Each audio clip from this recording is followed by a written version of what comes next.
Hello and welcome to Welcome Home Radio. The waters in the mortgage industry can be pretty muddy, whether it's investing, leasing, renting, home insurance, or myths and misconceptions. Welcome Home Radio has the answers for you, the consumer. And now, to help you make the right home buying decision for you and your family, here are your hosts. And welcome to Welcome Home Radio, where real estate lending and learning come together. This is your mortgage market update for July 7th. Home prices have continued to rise 15.4% year over year. Homeowners continue to come off of forbearance. And with 25% of the folks continuing to make payments and only using the forbearance as a safety net, we should see dramatically increases in foreclosures taking place, and a large number in July should be expected. We have seen another week of decreased loan applications, a drop of 1%, 14% year over year, and refis are down 2%, 8% year over year. Mortgage bonds have had a wonderful ride the last week, and we could see the rest of this week, but the Fed minute is this afternoon and could have put a stall to that continued lowering of the rates. In this upside down world, does anyone really understand what insurance does for you, whether it's home or auto? What does it cover? How can you change? How can you manage it? Well, here today to talk with us is Christian Ford with Goosehead. Christian, welcome to enjoy our time. Thanks for coming. Yeah, thanks for having me. I'm really happy to be here. And, of course, my also wonderful co-host, Alan Pace. Alan, how are you today? I'm good, Blair. How you doing, bud? I am blessed, but I've got tornado alarms going off in the background over here for some reason.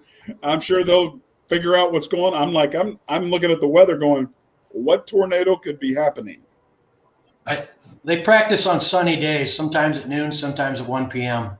Well, it must be noon then, right? Hey, Christian. Somewhere. I got to tell you, homeowners insurance, most people don't know how it works. They don't know that they can help control it. They don't know they can shop for it anytime.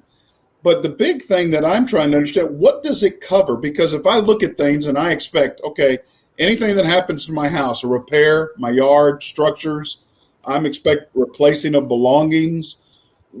What happens when we finally get that and, it doesn't cover things that I expected? Why do we have this expectation level, but then really insurance is here? Yeah, well, that's kind of a big thing on your insurance agent. Someone should be explaining to you what's covered and what's not. One thing that I like to go through is your covered perils, and really the easiest part of that is your exclusions on a policy. So when you have an open peril policy, it sounds kind of wild. Okay, time out. Yeah, you're using some terms I don't know. What is open perils? I'm thinking. So yeah, I was just kind of getting to that. So there's different policy types, different policy forms, right? So okay, your general what I write is an open peril policy, and that policy form, what you're looking for is an HO3 or an HOB, and that's going to be your highest level of policy forms, which give you the open peril, meaning it covers everything under the sun except a set list of 9 exclusions, and those aren't covered anywhere. So those exclusions being, war and nuclear disaster, which are kind of outlandish, but, general wear and tear on the property. So if it gets old, you're supposed to replace it, rust, mold, and mold being black mold, something, not the spontaneous like black spores there. If it's a covered like claim that causes it, then mold is covered. Wear and tear, rust, mold, intentional acts, don't burn your house down for the insurance check. Governmental actions being, if you're having a party at the house and the police kick the door in, that's kind of on you. And then flood and earthquake. Now, flood and earthquake are 2 policies that we can write separately, but they're not covered under your homeowner's policy. So it's got to be a separate policy. So that's kind of on your insurance agent to go through those things. If it's something that's not covered like that, that's not specifically one of those things, then you can generally count on it to be covered under your policy. Just a quick question. Do you find most people don't know to ask those kind of questions? So is that the difference between a good insurance agent and an average one, or what? Yep, I would say so. And the nice thing about Goosehead is we have a quality control team. We do what we call bind notes. So after you sell a policy, I have to go through and notate all the things that we spoke about to make sure this is what we went over and this is how this is covered if it's on that policy. And at the end, it's, did you go through exclusions? And so if that's not the case, then we get a nice, lovely note back from our quality control team because we don't want any errors in omission. So, insurance is not fun to deal with. So we try to mitigate that as much as possible with our quality control team. And so that's part of our general process as a Goosehead agent is we have to go through things specifically. I can't just send you an email with a quote. Hey, here you go. Good luck with it. If you need me, call me. That's another question I think that an average person thinks about every single day, including you. We get in the mail every day, all the different companies, and they do send a quote for our address. And so what are we to assume from that? Now, I did about 20 years ago call one of those and found it to be a very, very low estimate. The square footages weren't right. And, and now that we know about HO3 and HOB, can a consumer just automatically think that's going to be included in the quote? I mean, probably so. I've had people call me, hey, I got this from this company. I was like, well, did they include any tickets or accidents that you've had in the past on that quote? When you sign up for those things, if they haven't run your prior insurance history or your prior accident reports and all these other things, if all these things aren't included, then what happens the month after you sign up for that policy? Your policy skyrockets. So then you're not like set into that policy if they haven't ran all those reports. So definitely don't take those things as testament, right? So they're written there. They're not set in stone. That can change. And also do your due diligence and ask what's covered on this policy. Is it replacement cost? Is it actual cash value? What's my roof look like? Is it a 1% or a 2% deductible? Like a bunch of different things. Do I have water coverages here? Or if a pipe bursts in my wall because we have a snowpocalypse, nothing's going to be covered. So like asking those kind of things are very important of those. Another thing that I always think of is as much as real estate is changing and, Blair will agree, the lending aspect of things is changing. It's ever evolving, so to speak. So is insurance. When I was a kid, all you heard about was the biggies. Now you hear about the Gooseheads and the Hippos and those kind of insurance companies. And they're fairly good-sized companies. And I think most people now are learning we don't automatically have to have X or Y or Z. We have options in the market. Is that ongoing?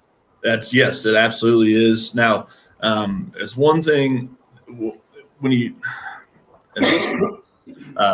backwards way of saying this, but like there's carriers that come in that like, hey, we're doing this, we're going to cover this area, and they undercut the market like after big storms like Elsa coming through or something like that, and the coast, you'll have a carrier come in that undercuts the market and everybody goes to them, and then all of a sudden next year their renewals in ridiculous.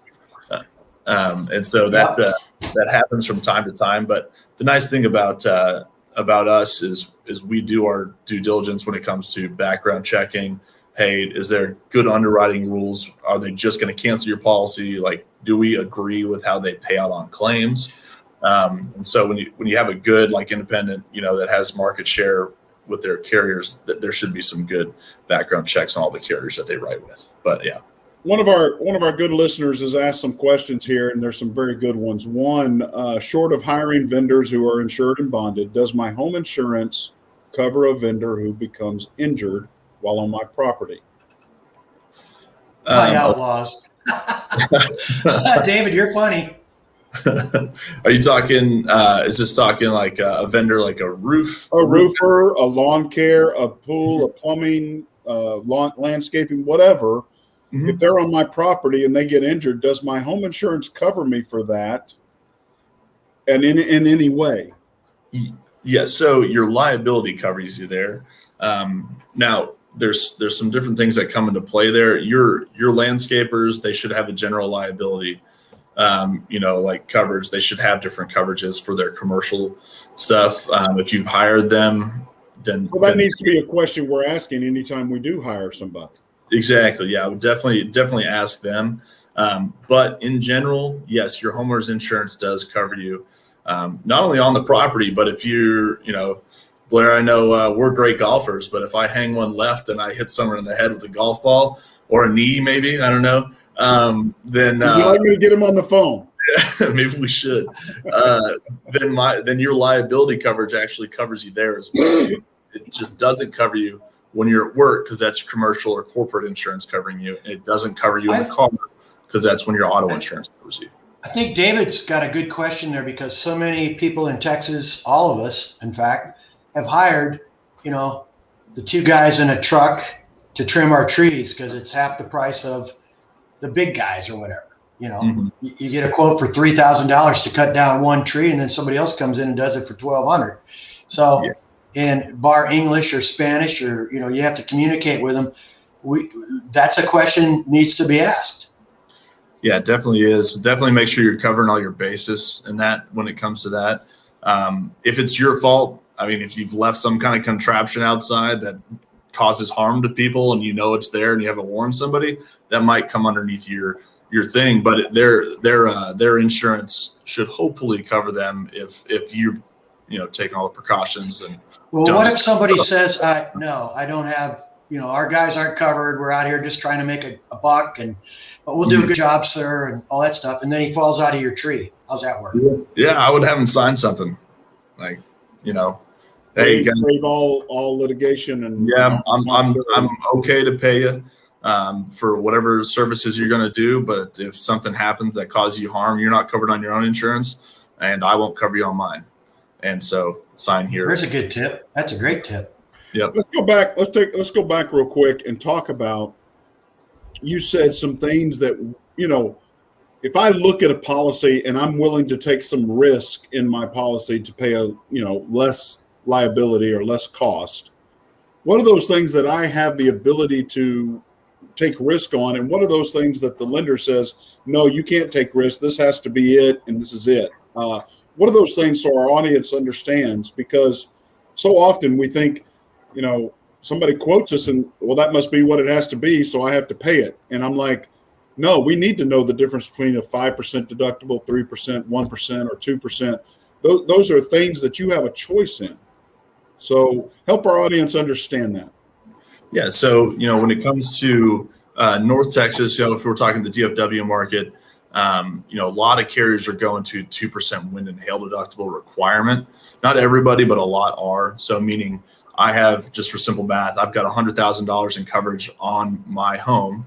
A 1% deductible is going to be $1,000. So you pay that out of pocket. Carrier will pay for the rest of the damage. So if it's a 2% deductible, then that's a $2,000, $2,000 deductible, right? So the higher the deductible, the higher you come out of pocket. Now, when you're starting to come a lot of houses, I think the general, what is the mean? I don't know, purchase right now, is it like 300,000 or 400,000 somewhere in there in DFW? Yeah. Purchase price.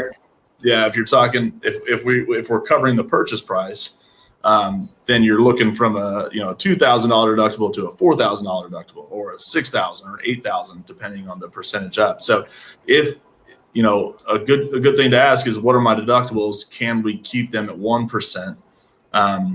Or can if you're trying to decrease your cost, increasing your deductible up will decrease your cost, but you want to make sure it makes sense. Sometimes an increased deductible will only save you $200 or $300, but if you use that one time, it's going to take you 10 years to make up that $200 a year. You know what I'm saying? When it comes down to the math on that. So if you're willing to risk, if you got money in the savings account and you need to get that price down, by all means, do what's best for you financially, but also take into consideration, there are carriers out there that will do 1% deductible, and they will cover you the exact same as one like a State Farm or a Farmers or something like that. So if I hear you right, you kind of recommend a 1% if you can do it. Absolutely, yeah. If you can do it, if it's feasible. If not, 2%. Isn't all that bad, but I would stick away from a 3 or 4 if you can. Yeah, and I think that connects really good with lending and real estate is first-time home buyer. Mm-hmm. You're in there and you're strapped now. You just used your money for whatever you had to use it for to get the house, and now you got furniture and you got a car payment still. And for a while, you probably do need to keep your payments low, and it's good to have the flexibility of a 2% if you need it. Yeah, exactly. Yep. And when remind our listening audience, you can put in questions just like David did. If you have questions on insurance coverage, one of the things that I want to clarify, and you said it, to cover damage to the home or the dwelling, the purchase price, of course, includes the land and so we're talking about we need coverage for replacement of the property, which could be of a $300,000 home, $260,000. Is that right? I mean, the land value is X. The replacement cost is this. It could be different. It could be lower than what we're saying just as the purchase price. Exactly. And that's very prevalent right now, especially with the cost of land anywhere right now, especially in metroplexes. You got homes. What you want to look at is if I took this home from Highland Park and I put it out, in, I don't know, I'm from Amarillo. So I put it out in Amarillo, Texas. That home that's a 2,000 square foot home that costs $700,000 or $1 million in Highland Park only costs you $250,000 or $300,000 in Amarillo. So you got to think about it in that stance, where a replacement cost policy is going to be based off of the replacement cost of the dwelling itself. It does not reflect the land value whatsoever. And if it's $800,000 in Highland Park, it's probably $2.5 million in Austin. Yeah, most likely. Yeah, most likely. Boy, is that market crazy, huh? It's unbelievable. I mean, just we had to go, had about a month to move, and I was asked my wife, "Hey, is this something we even want to try to put offers in?" And it's just no, don't even. That headache would have been brutal. So, but yeah, it's great. You'll make a lot of money on the in equity immediately. So it'd be nice. Only if you can sell it for that. Only. Yeah, you're right. Well, that's what they say in real estate. You make your money on the buy, not the sell. You get your money on the sell. Yep. So help me understand. We talk about coverage types. We talked about the dwelling. Are there other structures? If I have a pool associated with this home, is my pool covered? Or is there, if I put a shed in my backyard, is that covered? I mean, what are we talking about? Because I want to make sure we understand that, because as we improve a property and we don't talk to you, we just assume our insurance covers it. That's a lot of times false. Is that correct? Yes. And so in general, you get about 10% of other structures coverage from your dwelling. So easy math again, $100,000 in dwelling coverage, 10% of that's going to be $10,000. So that's there to cover anything not permanently attached to your home. So your sheds, your fences, mailboxes. If you got a pool, sometimes it'll cover that. Other times the pool falls under the dwelling reconstruction cost. So it just kind of depends on the carrier and how they cover that specifically. But yeah, as you do, upgrades and different things like that, sometimes you need to talk about that replacement cost and if we need to change it or not. And that's as simple as calling in and saying, "Hey, I did this to the house. Do we need to take another look and do this again?" And right into replacement cost, if you've owned a home for a year or two or three, like most people have here, we've had experience with the roofers coming by. "Oh, it won't cost you nothing. We'll work with the insurance and we'll cover your deductible." And then we hear word that there might be a law in place now that doesn't allow that. And yet I'm just a homeowner. Blair's a homeowner, but we're not insurance professionals. So can you tell us what is going on with that? And if I have a 2% deductible on a $300,000 house, $6,000's a lot of money. And how does all that work nowadays? Can you help us all out with that? Yep. So there's supposed to be a law in place that means that you come out of pocket that money now. I don't know. I don't deal on the claim side of things, so I don't. I'm not sure how strict they are on that. But you definitely still get the guys that are risking it for the business, right? So that are still covering those kind of things, or maybe they'll cover half of it or something. But in general, yeah, you're supposed to pay that because, I mean, the thing about it is when you don't get people to pay a deductible, that's where loss ratios increase so much. And so you look at how high insurance is now. And this is not to say like, if I had a claim, you bet I do not want to come out of my pocket $6,000. I might take the guy that says, yeah, we'll cover your deductible. But in general, that's why like our loss ratios are so high. No one pays for the deductible. Insurance is always increasing, and you see that now, especially with rates rising. And do you get asked? Christian, do you guys actually write me a check? Do you said insurance or do you pay the vendor directly? Friends that say they get a check from the company and then they get it fixed by whoever they want. So how does it work? And I assume if you send out a check, it's minus a deductible. I believe so. Again, I'm not an expert on the ins and outs on that end, just because I don't deal with any adjusting. Wait, then we have the wrong person on here, don't we, Alan? We need to get an adjuster. Come on. Let's approach it from a side that you have to approach it on as an entrepreneur in your business trying to get new business. When somebody would ask you a question like that, let's just try it that way.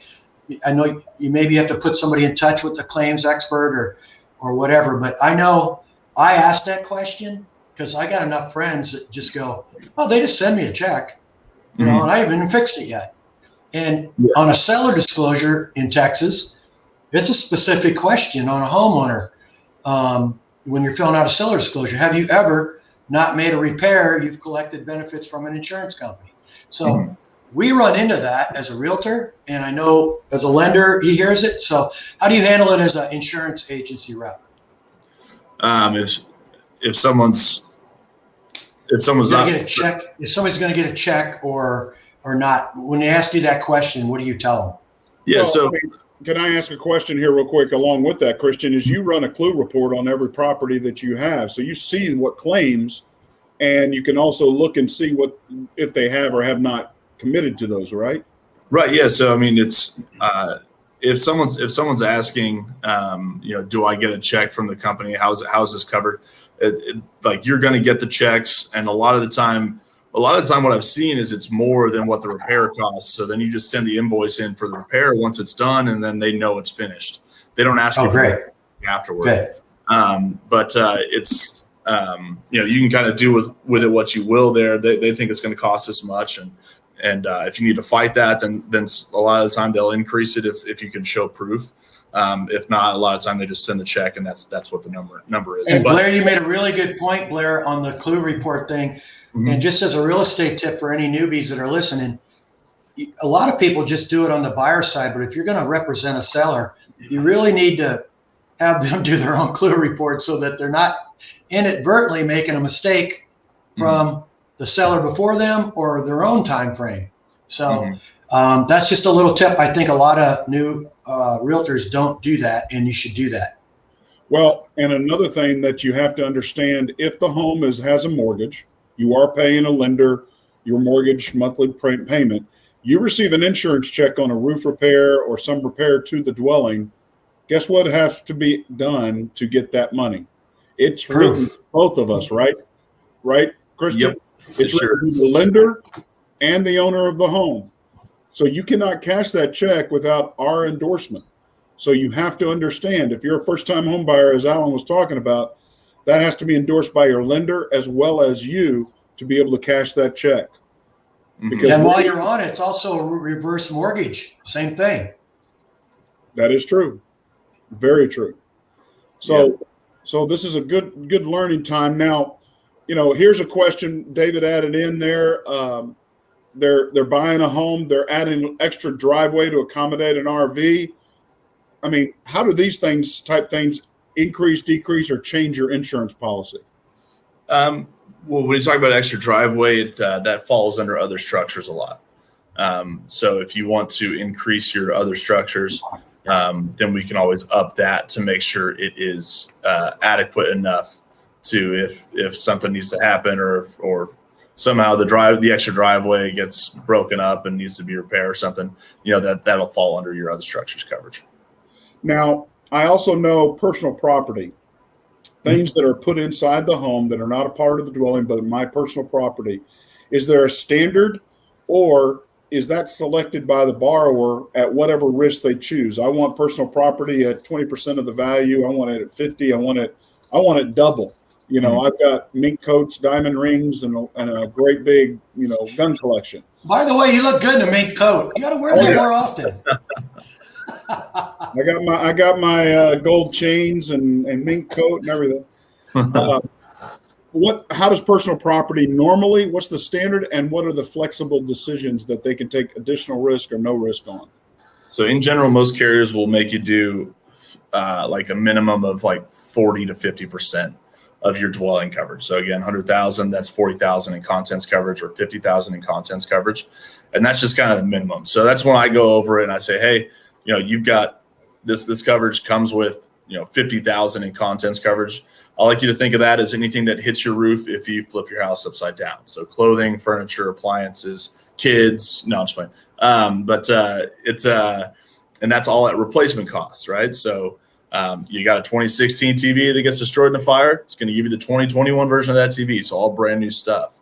But there are supplements. So guns, jewelries, furs, expensive paintings, equipment, all that kind of stuff. It'll pay out about $2,500 per category, not per item. So if you've got expensive things, you need to tell me what those are. We'll list those specifically. I like to use a personal articles floater for expensive things. And so what that is it's a separate policy. Kelsey and I have, my wife and I have one for our rings, for our wedding engagement rings and wedding bands. And it's pretty inexpensive for that kind of coverage. And you list it on a separate policy. It gives you like mysterious disappearance and some other coverage that a homeowner's policy wouldn't. And also, if anything ever happens and you make a claim, it doesn't affect your homeowner's insurance for the next 7 years, because that's how long those claims follow you. Wow. So definitely recommend. I get asked this question quite a bit when we're showing houses and people you go in there and, they drive a Buick every day, but in their garage is a Maserati or a Mercedes or a fancy motorcycle or something. And the question always comes up first, does this come with the house? And after you laugh, the next question is, who covers that if the house burns? I always wondered about that. Do you know? I said, I don't know. I don't know if a car insurance covers it, or does a homeowner's insurance cover it, or does both of them kick in, or how does that work exactly? Yep. So that's your car insurance. So that falls under, if you have full coverage. So that falls under comprehensive. So you have a collision. What if you don't?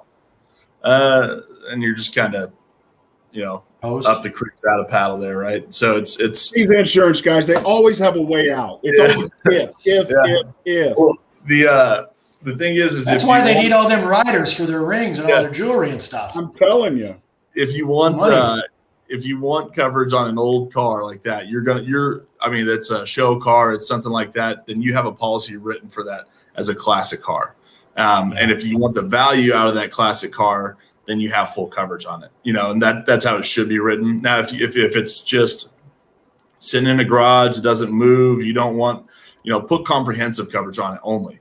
And so then you're not going to crash it. So you don't need collision deductible.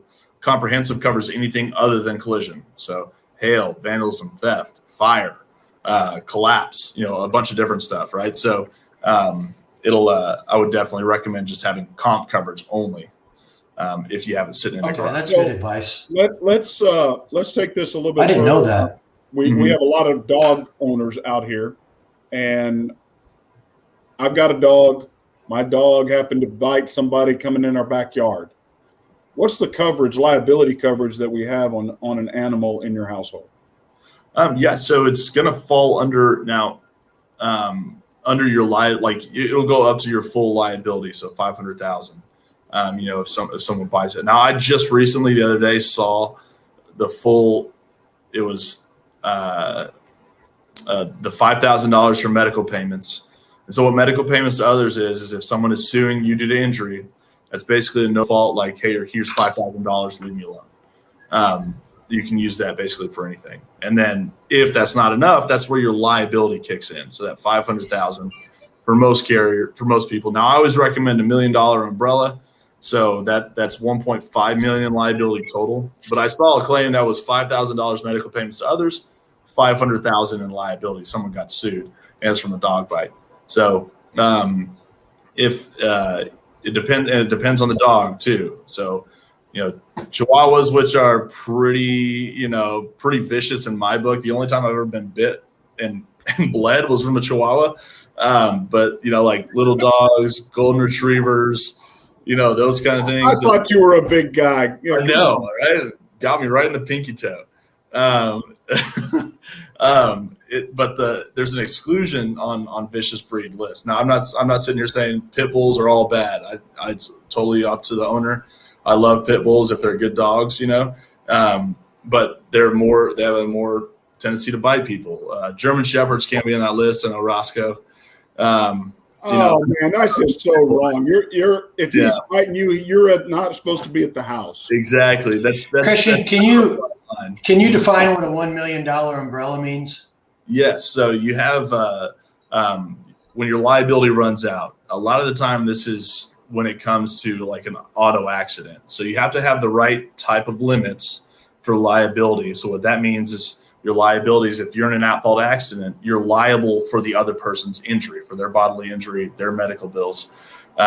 So you have to have the right limits. I write a $500,000 combined single limit, which just means here's $500,000 to use for medical bills, for property damage, all that kind of thing.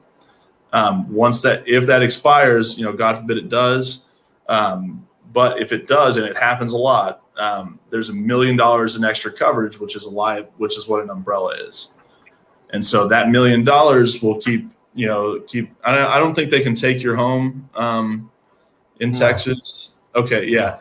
Other states, that's not the case. They can put different, liens or whatever on there if you're getting sued.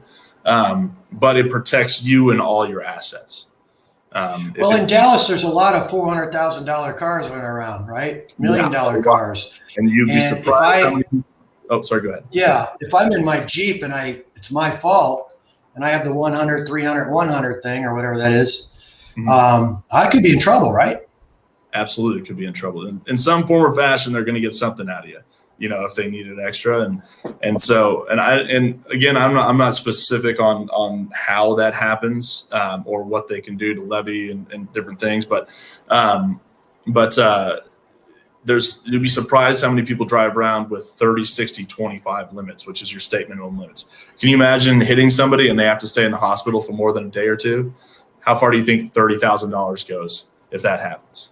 What's the normal? What's the average or the typical? The 100, 300, 100 or whatever? 100, 300, 100 is kind of like right in your middle, right? So it's 50, 150 you see a lot of as well. We actually can't write state minimum limits at Goosehead. We have to be at 50, 150 as our minimum. So we do that. I try to get as many people up higher. Not everybody sees the value in that. I try to kind of pitch that to everybody because you just never know what's going to happen. That's what it's there for. So if I have 100, 300, 100, should I be asking, do I have a $1 million umbrella? If you can, sometimes some carriers will let you do $1 million umbrella with 100, 300, 100. But a lot of the times you need to be at 255 or 500 combined single limit or something like that. And a lot of people don't really, weigh they just kind of want, what's the best price? Okay, here you go. You run with your Geicos and they gave me 30-60 and I think I'm okay because someone said I was, but right. It's just not enough coverage, and it doesn't cost a whole lot to increase that. So if anyone out there looks at their card and says, oh shoot, I have 30, 60, 25, and this guy's giving you the doomsday thing, go ahead and just ask, hey, what does it cost to go up to 5,100? Or if I'm at 5,100, what does it cost to go to 100, 300? And just see what it looks like. Do the due diligence, because a lot of the time, if $10 a month, it's not going to break the bank on you, but it could help you out in the future. Okay. Awesome. I automatically assume that my homeowner's insurance covers theft coming into my home. Mm-hmm. Now, is that an assumption that is correct, or is that an additional rider? Nope, that's an assumption that's correct. When you have an open peril policy, the only thing that's not covered are those 9 things we went through earlier. So theft would be a covered peril. You pay the 1%, and there's some different things. Like there's some different lower deductibles on certain specific things, like money and technology sometimes. But again, if they came in, they stole all your jewelry, and you don't have it listed on a personal articles floater or on an extra rider, that's $2,500 they're going to cover. Same thing for guns. So make sure you're doing yourself the right thing and looking at what you have. If you want to cover it, get it covered. If you're worried about something like that happening, because it can be a $0 deductible on a personal articles floater, so you don't got to pay anything. Here's another real life situation where, and as an average person, you hear it a lot. Mm-hmm. You go in to get your car washed and they see a ding on your windshield. It's free. We'll work with your insurance company. So is that what they call comprehensive? Is that BS, or how's all that working? Yeah, it's free. Just like new windshields left and right. Here you go, guys. Oh, yeah. By the way, when it comes up to renewal, your price is going to go up $40 a month. There you go. That's what I need to know. Yeah, I hate that. It's one of those things that I come across all the time. And I've got 10 glass claims in the last 2 years, and I can't write it with anybody because their agent or whoever told them it was free. It's not free. Yeah, go get it repaired.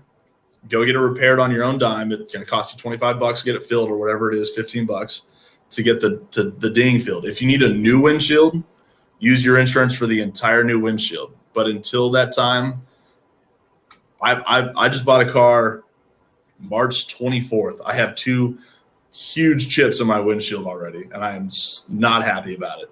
But and I've got a $0 deductible, so I could just get it repaired. But you just need to wait until you need the whole new one. If you can get them filled, always get them filled. Don't use your insurance for that until you need the windshield itself. So why do we have comprehensive? What does that mean? So comprehensive is anything other than collision. So if you have a hail claim, that covers your hail. If it floods, it covers the flooding of the vehicle. It gets stolen. So quite literally anything other than collision is what that's for. The window too. The window too, yes. Mm-hmm. Okay. And if you have a $0 glass deductible, that glass covers, windshield, rear windshield, your windows, your mirrors, all that kind of stuff too. Okay. So wait, I want to go back. Should I call Mike Aloni and tell him that your homeowner's insurance will cover the claim on the golf course that you hit him with the ball? I mean, maybe, he was okay. He limped it off. Yeah, he's okay. I got him some eyes from the cart person.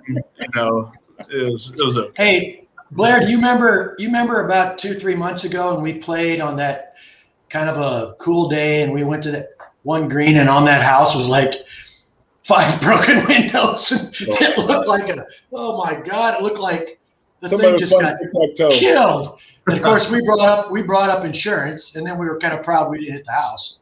Yeah.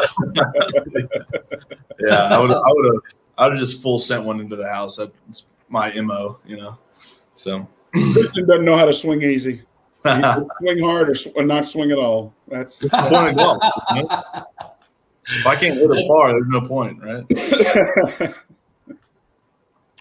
Well, what else are we not asking? What else are we not understanding that sometimes is assumed or not understood that people need to hear? Water coverages are the most common claim we see in Texas. There are 4 water coverages on that can be included. Not everybody covers all 4, but a lot of them do, so it's worth asking. Now, sometimes they can get a little pricey, so those are optional. I try to include all of them as often as possible. So your first one, it's called sudden and accidental. So any claim that happens that's been going on for less than 14 days is sudden or accidental. Okay. You got a pipe burst in the wall, your water heater goes out, something like that. I even had one, a refrigerator line, one of the water lines in the refrigerator froze. They were out for a week and came back to a flooded kitchen from the refrigerator line. So that kind of stuff. Water backup, so sewage backup. the main sewage line backs into the home, it's any damage coming out of the wrong way out of the pipes. Not good. I've been in that situation before, and it was not pretty. So you've got, and I generally covered about 10,000 for that for the most part. There's 5,000, but I like to give the 10. Foundation. So if you have a covered water claim, a pipe bursts in the foundation that causes damage to the slab, that covers that. If they've got to go through your floor and foundation to get underneath the home, that pretty hole in your living room, that's what covers that as well. So, generally that's about 25,000. Some people do 15% of coverage A, which is your dwelling. So, you get up into the 30s and 40s sometimes there. And then the last one, this is the one that if they don't cover 4, they cover the first 3 that I just went over. And this is the one they won't cover. And it's called continual and repeated seepage. And so that's for leaks that have gone on for longer than 14 days, but that you cannot see on a day-to-day basis. So you're washing your toes, you lean over, you put your hand on the wall, go through it in the shower. Your shower's been leaking behind the wall for the last 3 months, and finally it shows. That's what that's there for. If you got a dishwasher leaking under the floor, something that you just wouldn't normally see, that's where that comes in. And that'll generally give you up to if you have $100,000 in dwelling coverage, it'll give you $100,000 in coverage. So those are the major things that you see people not have, that you just got to be, my price is $400 less with this carrier. Well, I guarantee you'd probably rather pay, what is that, $20 a month, $30 a month more. So let me ask this again, in case I misunderstood, because this is big. Of course, foundation's a big thing in Texas. Mm-hmm. And all the time we see houses built in the 70s and 80s with cracked PVC or other things in their foundations. And it is $20,000 to get that stuff repaired, and you can't really sell it till it's fixed once it's discovered. So does a homeowner call their insurance company? Yeah, and it just kind of depends. So if it's natural wear and tear, so settling or shifting of the foundation itself without a water claim, that's not something that falls under. That's kind of the nature of the beast. It just happens in Texas. So if it's natural wear and tear, that's a little bit different. But if it's a covered water claim, if a pipe has been leaking underneath this point of the slab that has caused everything to sink, then that might be a little bit of a different story. I don't know the exacts on how that claim would be covered specifically when it comes to there. But yeah, if it's settling or shifting by itself and it hasn't been caused by any kind of water coverage or water damage or a covered peril, I should say, on the policy. So anything that's not one of those 9 things I went over is a covered peril. Yeah. So if it's not covered by that, then it would fall under your general wear and tear, which is an exclusion. Gotcha. Mm-hmm. Okay. Well, Christian, I can't tell you how much I appreciate you coming on, talking about this. I know we probably covered maybe a fourth of what questions.